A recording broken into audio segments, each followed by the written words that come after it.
Okay, so we can kick off. Good afternoon, everybody. My name is Ionut Balosin. I'm a software architect. I work for Luxsoft. Apart software architecture stuff that I'm doing on daily basis, I'm also technical trainer. I conduct trainings, especially on the performance and tuning and software architecture topics. If you want to get more details about me, you can either visit my website or directly on Twitter. What is the agenda for today? I split the presentation for per few layers. So we'll start with design principle layer, which offer high-level guidelines. All of them we will try to study from a performance standpoint. Then we will zoom inside tactics, patterns, algorithms, and data structure, again from a performance standpoint. We will continue with OS guidelines and finally with hardware guidelines. The level of abstraction it's higher to the top and it goes lower to the bottom. In comparison with the complexity, we have a lower complexity, for example, in case of design principles. However, if we are going deeply to the hardware, the complexity is increasing. And here it's the latency model, a hierarchical latency model I thought that might be useful to apply on your daily basis projects. On the first layer at the bottom, there is the layer dedicated for the projects where the performance is not an ASR. ASR stands for architecturally significant requirement. So basically, if you don't have performance as an important quality attribute in your application and you have, for example, response time around several seconds, probably you shouldn't care too much. You have other utilities to tackle and to implement when you do the design. The next layer corresponds to the projects where the performance is affordable, the latency is affordable, which means, for example, the response it's around hundreds of milliseconds.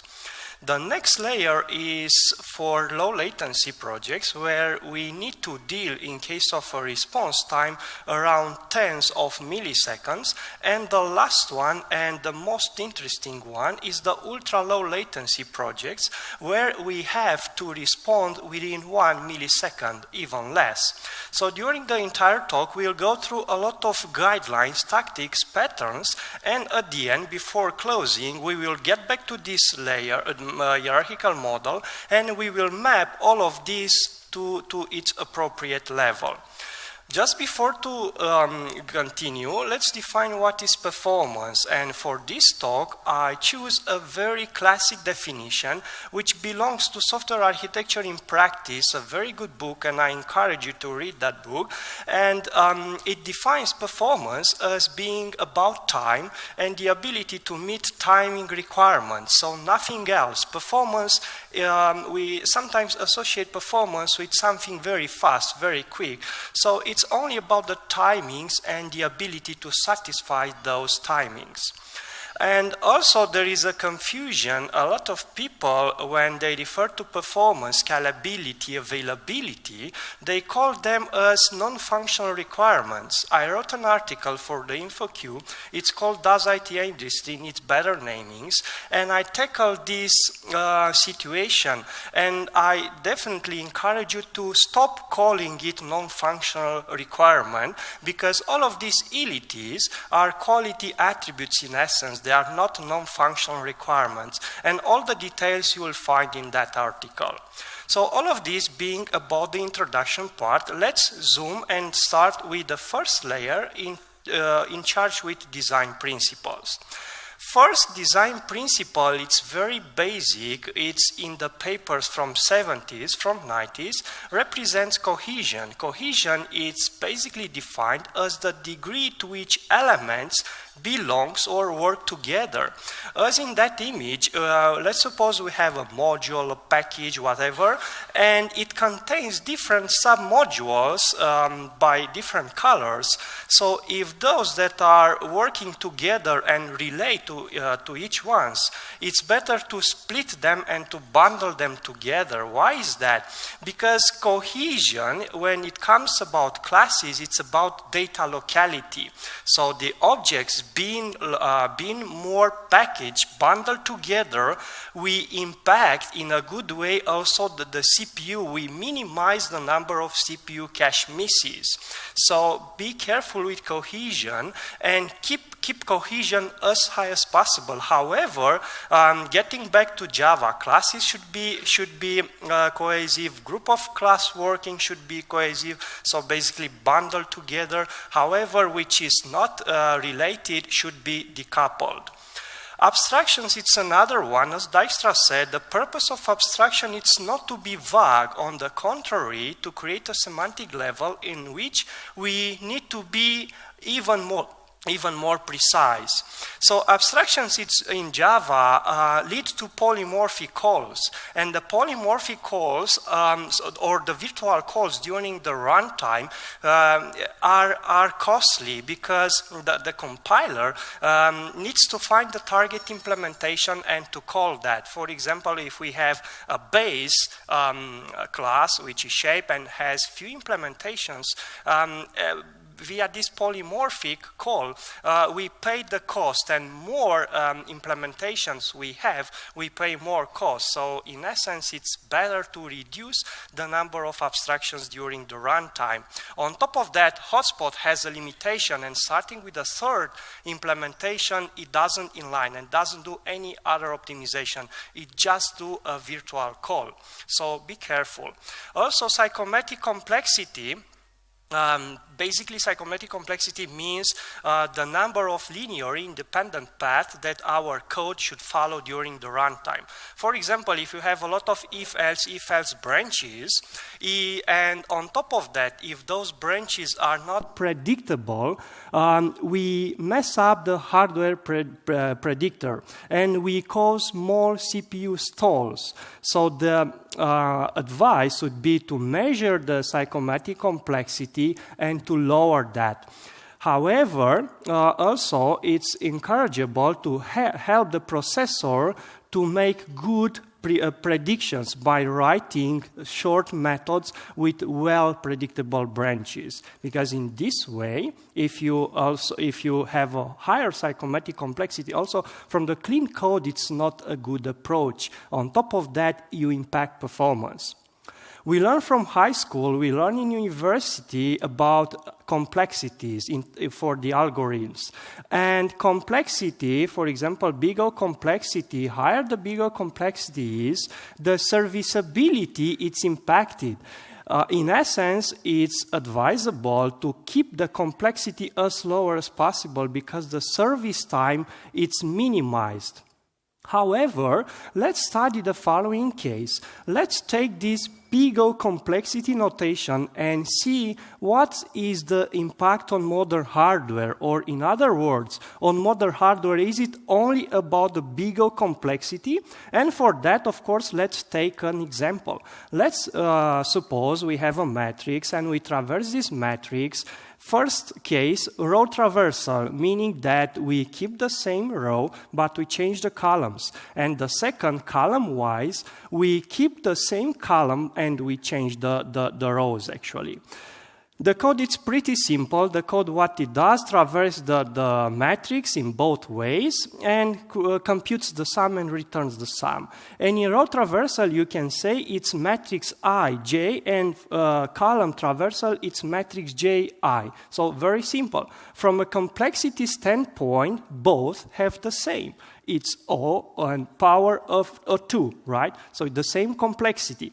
However, if you measure these two algorithms by different metric sizes, like 64 by 64, 512 by 512, 1024 by 1024, or 4K, the last one by 4K, we can see that in case of row traversal, it was always faster. Faster means because there it's the number of operations per microsecond. So more operations we have, better it is.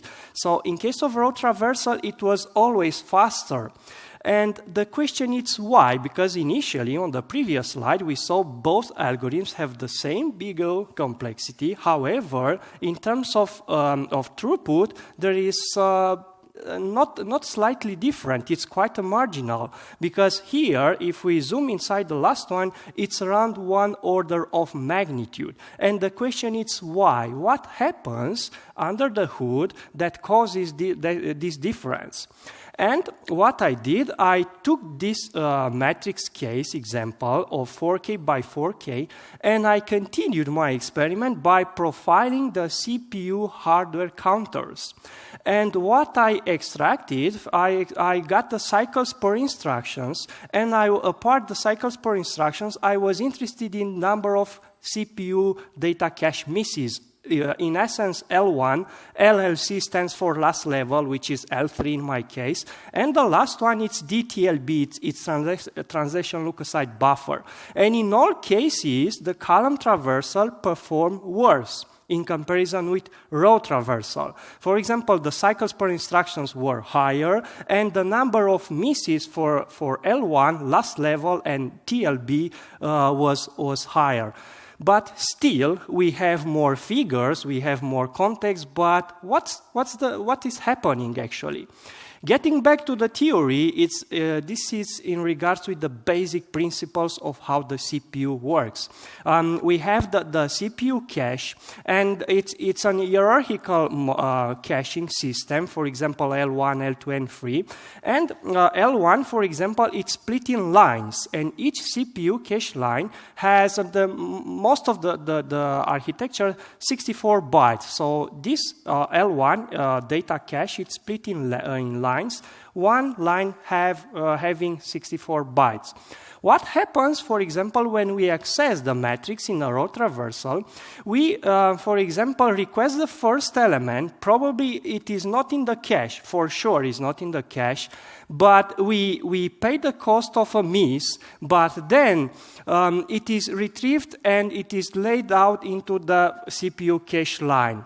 Besides that, all the elements next to that, for example, the second, the third, the fourth, and all of them until 64 bytes are automatically laid out on the same CPU cache line. And then when we request the second and the fourth, the fifth, they are already in the cache, so it minimizes the number of misses.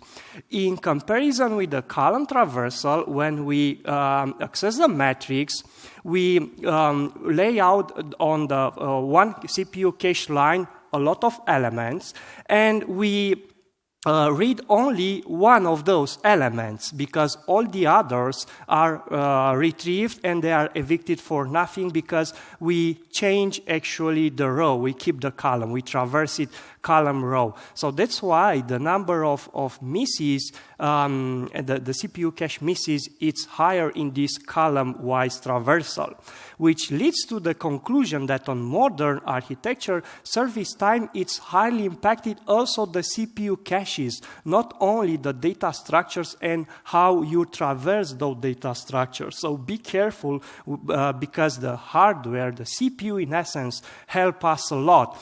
Bigger complexity might win for data sets where CPU caches couldn't help a lot. But on the other side, for all the other cases, think about the caching, think about how the CPU is working. And as a recommendation, it's good to reduce the code footprint as much as possible, to keep the methods clean with well-predictable branches, to minimize the number of abstractions, and also the number of indirections, because, for example, in Java, we don't have, for example, array of structs. We have only array of objects, so we also add another indirection, another pointers between that array and the objects themselves.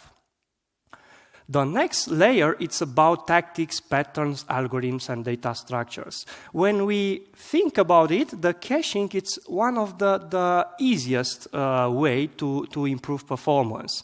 However, it's not very easy to properly tune the caching. It's easy to get the caching, third party, and to add it on our application.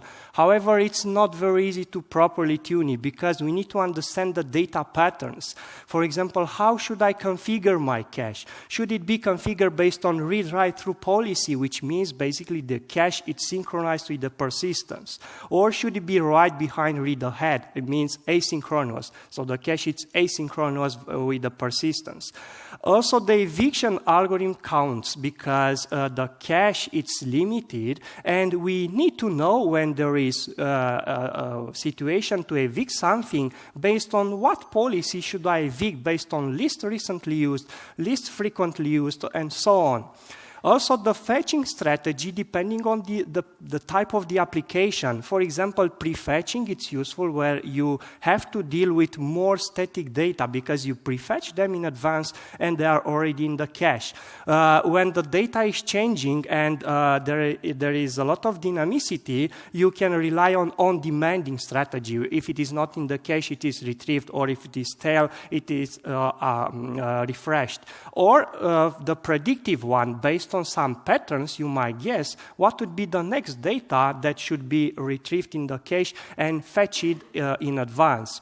However, topology is extremely important, especially if your application is distributed. And for example, if you have to deal with other quality attributes apart performance, like, for example, availability and scalability, the topology of the cache impacts a lot, because if you don't properly tune the topology, you impact the scalability and the availability. And here are a few options. You could customize it by using a partition distributed or partition replicated. If you use replicas, how many replicas you have to use to, for example, to be ultra highly available. And all these things around you should keep in your head when you design for performance, because caches helps you a lot, but also without a proper tuning, you might impact the scalability of the application, performance, and availability, as I was saying. Batching, it's another one. The batching, in essence, it's very simple, because by batching, you bundle multiple requests inside one, and you send them over the network to the sender or receiver, and you minimize the number of round-trip times. However, if you do just batching, having only this in mind properly, you should consider more. You should take into account the bandwidth. You should take into account the receiver's handling rate in order to properly tune the batch size. Because the question which arises is, what is my batch size in order for an optimal transfer, for example, in order to benefit out of the maximum bandwidth and also to keep a lower round-trip time? Because if the round-trip time is increasing, once you increase the batch size, probably it's still not a good tuning. And the BBR congestion control, it's a very good algorithm. I encourage you to read it. You have the URL at the bottom of the slide. It's an algorithm that properly tunes the batch size and works towards maximum bandwidth and keeping in the same time a minimum round-trip time. Designing asynchronous is very important. As Martin Thompson said, keep this in mind. By default, you should think asynchronously and to do it synchronously when it's needed. Because in that time, in the spare time, or until you are notified, you can process, you can tackle other tasks. I would say apart asynchronously, if you design also stateless or isolating your application stateful versus stateless, you can even scale, horizontally scale even better. So these are very good principles you have to keep into consideration. What Java does for designing asynchronous, there is a completable future, and also the Flow API, which was added since Java 9. These are the mechanisms that gives us this ability to design asynchronously. Memory access pattern counts a lot. Roughly, there are 3 ways to access the memory based on strides. What means stride? It's a predictable pattern. For example, you have an array and you traverse that array by incrementing the stride by 1. from one element to another. And this is very handy for the CPU because the CPU can guess what are the next elements and prefetch them in the cache. So in this case, you minimize the number of misses. Special one, the second, refers to the data locality, and there are more chances to refer objects collocated to the one that I requested before, because as I was saying initially, data locality, it's about you become more CPU friendly. Requesting something, automatically there are chances to add in the CPU cache the data collocated. So once you request the collocated data, it might be already in the CPU cache. And temporal says that, for example, I completely random across the entire heap, and objects that I requested before, there might be a chance to request them again. Taking these three types of accessing memory, I decided to test what I did. I basically took a long array of length 2 gig over size of long, and I created the JVM with, I started it with 4 gig of heap memory, and I traversed in those 3 ways. And as you can see, the strided one was very, very good. It was around 1 nanosecond per operation, which means basically all the elements were in L1 CPU cache, in comparison with the special, which was a bit lower or higher, and the temporal was the worst, 37.3, which leads me to the conclusion that in this case of temporal, the information was somewhere L2, L3, depending on the architecture. Now let's take an example, a specific example of a hash map implementation, and let's compare these two, chaining implementation and open addressing. In Java, we don't have open addressing in the standard JDK. And let's see how it is in comparison with the chaining.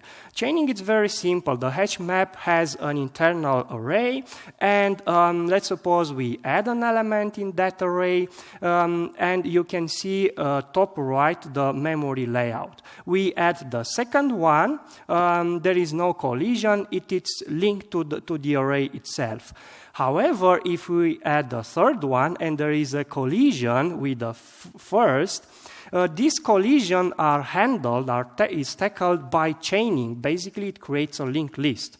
And as you can see, there is no guarantee that the first and the third are to be collocated, because it's a linked list. However, the advantage in Java, after a full GC cycle, it might be defragmented and there might be collocated, but until that time, there is no guarantee. So we can talk about temporary memory access patterns in this case of chaining, so it is very, very inefficient from a performance standpoint.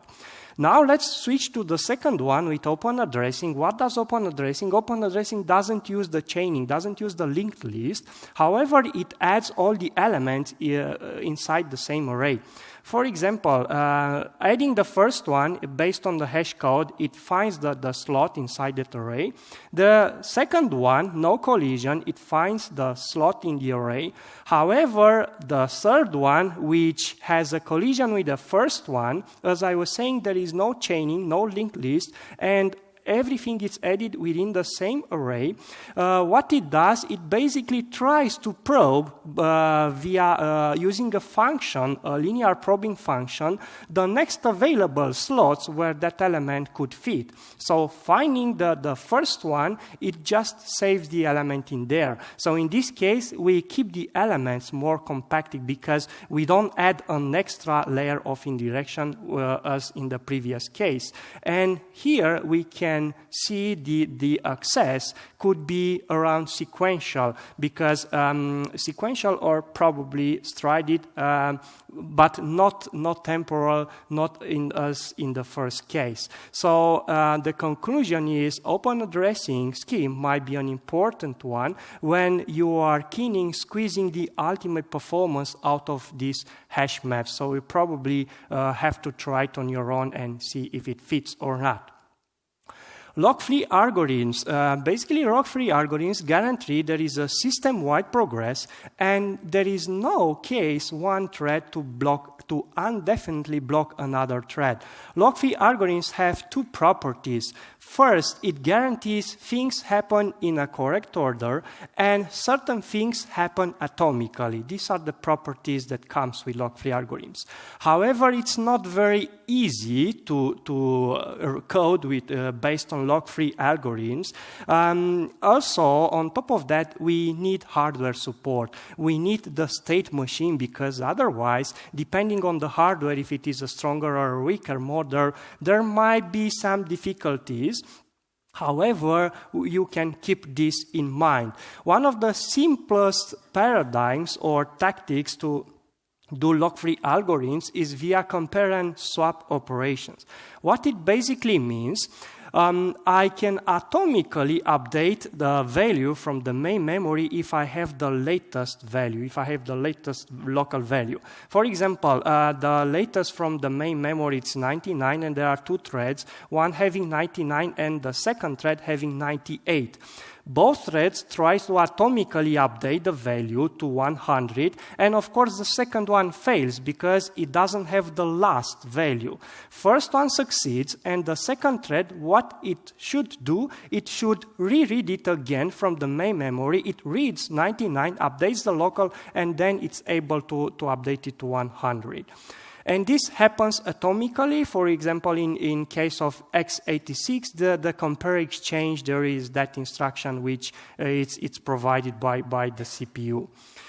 Getting back to the Java, the API for compare and swap, we have compare and set operation from atomic classes, for example, atomic long, atomic integer, atomic double, but also there are data structures or other APIs that are using under the hood this compare and set or compare and swap. For example, get and increment, get and decrement, reentrant lock, and concurrent link queue are data structures that belongs to these lock-free paradigms.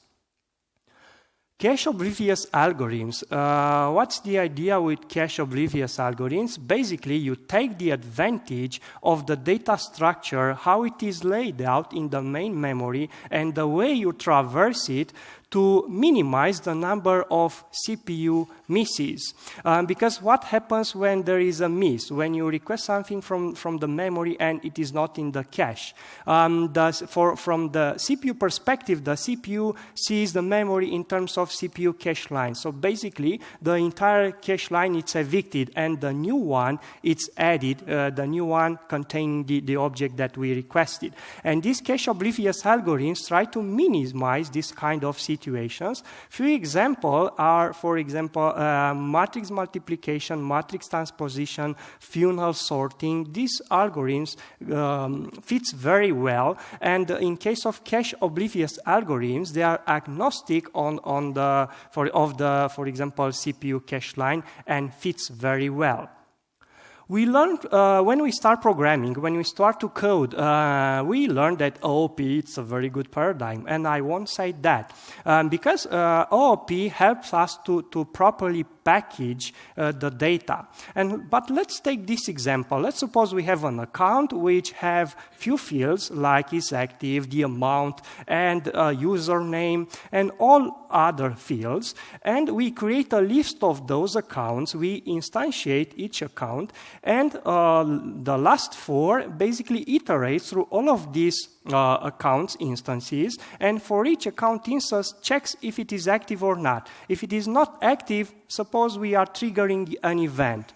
And suppose in this case, because just-in-time compiler can inline, for example, the isActive field and just read the property by passing, for example, the overhead of the instance to retrieve it from the heap and load the entire instance. But let's suppose the isActive it's not inline. line. So in this case, there is a data cache miss, and how it looks like when we request that instance, the instance is laid out in the CPU cache line, and first bytes, for example 12 or it doesn't matter, are for the object header, because in Java we pay the cost of these object headers. And then there is the isActive field. So as you can see, traversing all of those instances, we retrieve objects, we laid out this object in the CPU cache lines, and we read only one field out of those 64 bytes, which is very inefficient, because for the next read, when we move to the next instance, it happens the same story. Another cache line is evicted, and we retrieve a new instance, find another CPU cache line, read only one field out of it, and it is evicted. And it's very, very inefficient. Data-oriented design, in comparison, help us to reorganize the way we structure and the way we package things in comparison with how we traverse, read, and write them. And in this case, what would be a better design? Why not let's package all those Boolean fields inside that array, for example, are active, and when we traverse the array, the 4 on the bottom, in this case, it's like traversing a normal array. We probably face a miss initially, and then requesting the first is active. Implicitly, all the others are laid out in the CPU cache line until it fills the first 64 bytes and so on. More than that, if we traverse this in a predictable way, the CPU helps us, so we minimize even more the misses. So this is about data-oriented design. It's a design which is focused, as I was saying, on how data is read and written, as opposite to object-oriented design. And one example, it's applicable in gaming industry, where for example, C++ guys are really, really keen on this kind of situation. They really don't want to evict CPU cache lines unless there is a very efficient way. The next layer, it's about OS guidelines. When it comes about OS, why not thread affinity? What says thread affinity? For example, we create threads. They are bound to some cores. They are running, and then if the thread is descheduled and scheduled later on, there is no guarantee it is scheduled on the core that it was scheduled before. And changing the core itself, it impacts performance. Why? Because on that core, there was the CPU caching effect. So changing, we invalidate the CPU caches previously created. And bounding, we benefit of that cache. In Java, how we can do thread affinity, not a lot of options, unfortunately, because Java, it's a language that it's a bit abstract. However, Java thread affinity, it's a nice library. You can do thread affinity with that one. If you are using Linux directly, the task set command line, or for example, the last one, the last API belongs to a C method, which sets the affinity for that PID for a specific core or a range of cores. Non-uniform memory access, what it means, the time to request something from the main memory depends where it is located in comparison to the core the thread is scheduled on. What it means, let's suppose on that core, on the right socket, there is a thread which requests something from the memory which is not local. In this case, we have to pay the cost. You can see the round trip time. We have to pay that latency in order to retrieve the object from the remote bank of memory and get it locally. Why not? A better approach would be to minimize, to limit such situations and to access only local memory, right? Because we get rid of that round trip time across the interconnect, for example, the bus that links both sockets. we can do that. However, JVM, the hotspot itself, doesn't offer a very good support, unfortunately. It works only with parallel GC. However, since 9, G1 is the default collector, and the G1 it's not a NUMA-aware collector. So if you want to enable a collector which is NUMA-aware, it's only the parallel, and you can start the JVM with those flags. Use NUMA and use parallel GC. In Linux, there is a command called NUMA control, and you can, for example, limit this. However, inside the JVM, as I was saying, there is only parallel. There is a JEP for G1 to make it NUMA aware. I'm not sure, to my knowledge, it's not targeted to any particular release yet. Large pages. What happens, for example, when we do a translation between a virtual address, and a physical address? First of all, in order to get the physical address, there is a so-called cache. This cache is the translation leukocyte buffer, or the TLB. First, it's the TLB, it's search to get that mapping. If the mapping is not in the TLB, and there is a TLB miss, in a sense, it goes and walk the page. And the page is hierarchical. There are multiple layers of pages, and it is very costly.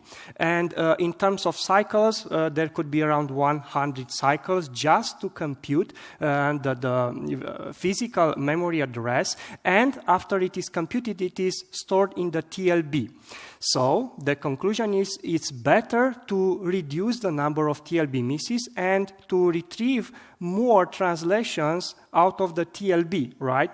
And here, the solutions are basically two. Either increase the TLB, I mean the cache itself, which is not very handy because increasing the TLB, we minimize implicitly the latency. And the hardware manufacturers are very keen on keeping the TLB cache at a specific size in order to be very, very performant, to have a very low latency. And the second option is, why not making pages larger? Because having the pages larger, we have more objects that fit in the same page, so having the same mapping, so we implicitly increase the TLB hits and minimize the misses. So this is about large pages. In JVM, you can enable it, use by this flag, use large pages. However, you need the OS support for that. In Solaris, to my knowledge, it's implicitly the large page. However, on Linux and Windows, you need to explicitly enable the large pages. But for us, for programmers, of course, these large pages might be a bit difficult. What are the guidelines for me as a developer to lead me to these large pages? First of all, my recommendation is to profile your application.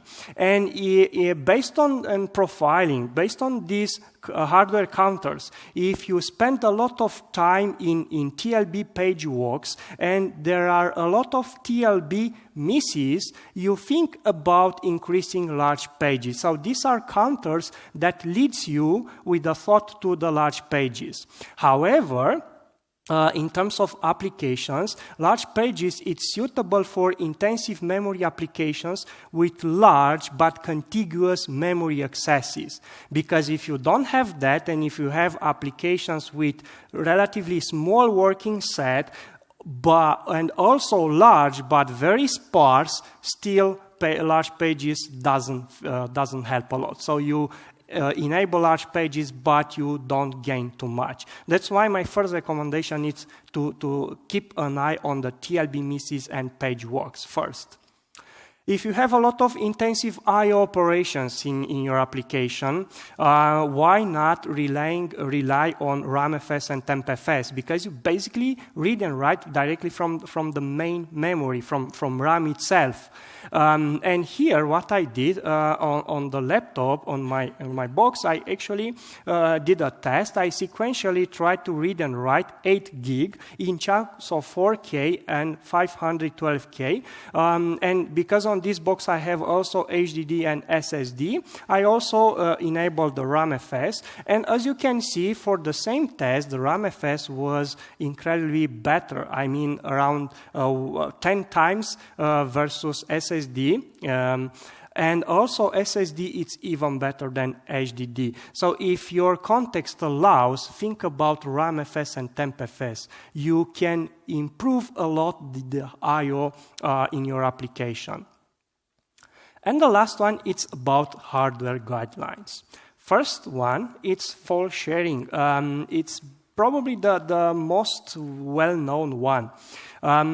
Fault sharing, in essence, it's a CPU cache issue. It's how the caches are built inside the CPU, and we need to deal with that because it's in essence it's an issue. We just need to be aware of that to bypass it.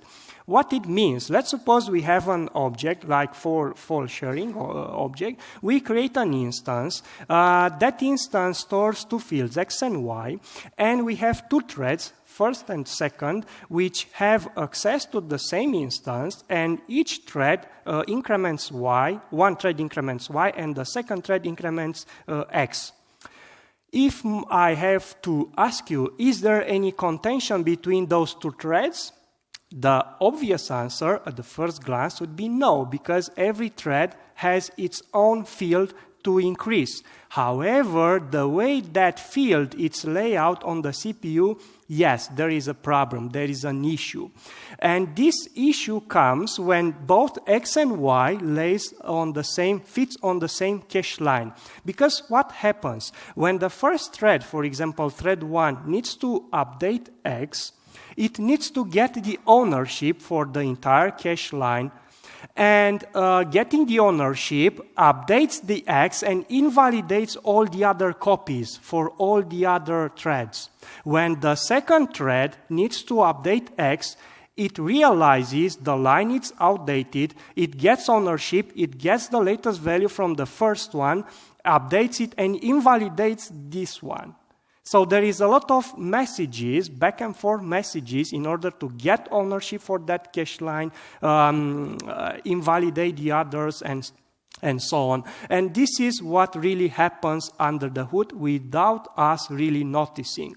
How to bypass this? There are many options. You can do also subclassing and so on. However, the most handy one is using the contented annotation. And with this contented annotation, basically you annotate Y, and it is automatically split on a different cache line. Y, it's split on a different cache line in comparison to X. And as you can see, I did a short test, and the baseline is the fault sharing situation. And in case of contented, the throughput was around 3 times higher because wasn't a lot of bottleneck on the same cache line between those two threads. However, how you can spot, the question is how you can spot this in advance. For example, you do code review, right? How do you know there might be a fault sharing possible problem? Because fault sharing is very, very complicated to spot it at the hardware level, even if you do profiling. The guidelines for that is, keep in mind, if those values might fit on the same cache line, if there is concurrent access to the same instance, and there is at least one writer, because if there is no writer and all the reads, there is no sense. And the frequency of reading, writing, it's really high. Only in that case, you might lead towards this fault sharing problem. And what would be the solution is basically to take care and to split X and Y on different cache lines. So this is the recommendation to keep in mind for these issues. SSDs, the recommendation in terms of SSD, how to properly tune the SSD is to enable the trimming. What trimming means, for example, when you remove something out of the SSD, if you don't have trim enabled, it is not physically removed, it is just marked. Later on, when you want to write, the way SSD works, it doesn't scrubs only particular sections sections. It scrubs the entire blocks. And one block, for example, could be like 512 kilobytes. So the SSD scrubs the entire blocks and then writes the information. If you have trim activated, when you remove something, it is scrubbed from the SSD. So later on, when you want to write on the same, it is the scrubbing for the entire block. It's not anymore the case. So you increase a bit the performance. And also the second one, it's about the I/O scheduler. For example, on Linux, particular on my distribution, which was Ubuntu, it comes with 3 schedulers like Noop, Deadline, and CFQ. What I did, I took all of these 3 schedulers and I tried to write and read 32 gigs in chunks of 512 on my SSD. And as you can see here, the Noop one, which by the way, it's not default. I think Deadline is default, if I'm not wrong. The Noop one is not default. If you explicitly activate it, you benefit of a maximum throughput in terms of reading and writing. However, if you on top of that add trimming, I mean Noop with trim on, you can benefit of the maximum performance out of your SSD. So this is my recommendation for you to take a look and check the default settings and try to enable those ones more suitable for these performance scenarios.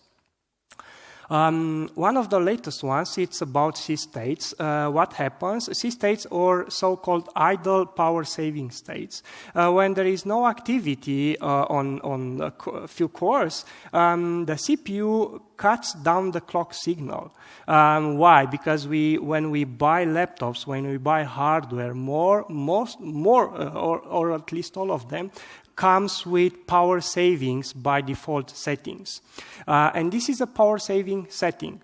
However, when later on, let's suppose it cuts down the clock signals because there is no activity. When there is activity and the scheduler schedules tasks on it, it needs to wake up. And it needs to be, again, fully functional. And it impacts performance because waking up takes a bit of time. If you disable the C states, you, of course, consume more power. However, you are more predictable in terms of performance because you minimize the latency of waking back again to C0 until it's fully functional. So all of these were about guidelines that I have to share with you. Let's get back to the initial hierarchy model and let's see what we have, what we can put on each layer in regards to what we have discussed. When the performance is not an ASR, the recommendation is to write small and clean methods. Be careful with the psychometric complexity, measure and try to keep it lower. The cohesion is very important and limit the number of abstractions. When the performance, the latency is affordable, be careful with data structures, the complexities, you can do batching, you can do caching. When you have low latency, be very careful with memory access patterns, you can do lock-free algorithms, you can do asynchronous, stateless, you can use RAMFS, TempFS, you can tune the GC and also the object lifecycle, so you can even go in those details. And for ultra-low latency, you can do whatever you want. You can do affinity, you can take care of NUMA, you can enable large pages, be very, very careful with file sharing. You can do DoD, that's no problem with that. You can disable C-states and be careful with the caches. However, as it's written at the bottom, this model is not exclusive, so it's only based on my idea how to split the things, and hopefully it might be useful for you just to pick one of those and apply on your projects. Just before to end up the presentation, I would close by saying the performance is simple. You just have to be aware of everything, and depending on on the project, you need to apply really a lot of things. Thank you very much. And in terms of further references, I really encourage you to read the Ulrich Draper papers. You will understand a lot about caching, is a new virtual memory. Now the idea is you shouldn't be a guru in hardware, but you should understand the principles and you should be aware of their consequences. And also the algorithms, the data structures. In terms of other video tutorials, all of them are listed here. And in any case, I will tweet the slides today after the session. Thank you so much. And if you might have questions,